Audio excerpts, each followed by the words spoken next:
ঈদে কি বাড়ি আসবি না? ঈদে বাড়ি আসবো কিনা বলতে পারছি না বাবা। তোমার অ্যাকাউন্টে টাকা পাঠিয়ে দিয়েছি। বাবা, আমার প্রমোশন হয়েছে, স্যালারিও বেড়েছে, পুরো 1 লাখ। আলহামদুলিল্লাহ। বাবা একটু লাইনে থাকো। বাবা, তুমি তো বলেছিলে পিতৃঋণ কখনো শোধ হয় না।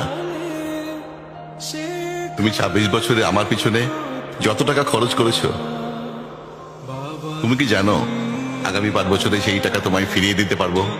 আমার এখন স্যালারি মাসে 1 লক্ষ টাকা বাবা। ও, এই কথা।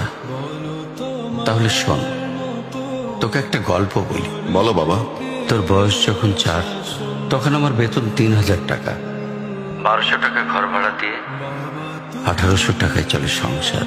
আমি আমার সাধ্যমতো সারা জীবন চেষ্টা করেছি তোর মাকে সুখী করতে, প্রতি ঈদে কোরবানি দিতে। তোকে যেবার প্রথম স্কুলে ভর্তি করালাম, সেবারই প্রথম আমরা আমাদের কোরবানি দিতে পারিনি। সে বছর তোর মাকেও কোনো উপহার দিতে পারিনি। তুই যখন ভার্সিটিতে উঠলি, আমাদের অবস্থা তখন মোটামুটি ভালো, কিন্তু খুব কষ্ট হয়ে গিয়েছিল যখন আমার ট্রান্সফার হয়। রোজ রোজ বাসে চড়ে, পায়ে হেঁটে, ঘামে ভিজে খুব দুর্বিষহ লাগছিল। একদিন শোরুম থেকে একটা বাইক দেখে আসলাম। সে রাতে আমি স্বপ্নেও দেখেছিলাম আমি বাইকে চড়ে অফিসে যাচ্ছি। পরের দিন তুই বায়না ধরলি, জার্নি করতে তোর কষ্ট হয়। তোর কষ্টে আমারও কষ্ট হয় বাবা। আমি বাইকটা তোকে কিনে দিয়েছিলাম। তুই এখন লাখ টাকা বেতন পাচ্ছিস, কিন্তু মনে করে দেখ, অন্য মাইনে দিয়ে ব্র্যান্ড নিউ মোবাইলে হেডফোন কানে লাগিয়ে সারা রাত গান শুনেছিস, পিকনিক করেছিস, ট্যুর করেছিস। তোর প্রতিটা দিন ছিল স্বপ্নের মতন। আর তোর টাকা নিয়ে আমি এখন হার্টের বাইপাস করাই, ডায়াবেটিক মাপাই।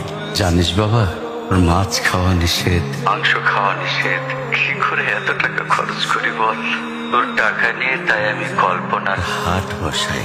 আমি বাইক চালিয়ে সারা শহর ঘুরে বেড়াই, বন্ধুদের নিয়ে সিনেমা দেখতে যাই। তোর মার হাত ধরে চাঁদনি পশরের সেন্ট মার্টিনের বালুচরে হেঁটে বেড়াই। চুপ করো বাবা প্লিজ। আমি তোমার কাছে চলে আসবো, তোমার টাকা না, আমি তোমার ভালোবাসা তোমায় ফিরিয়ে দিব বাবা। বোকা ছেলে, বাবাদের ভালোবাসা কখনো ফিরিয়ে দেওয়া যায় না। ছোট্ট শিশুর মলমূত্র মোছা যায়, আর বুড়োদের ঘরেও ঢোকা যায় না।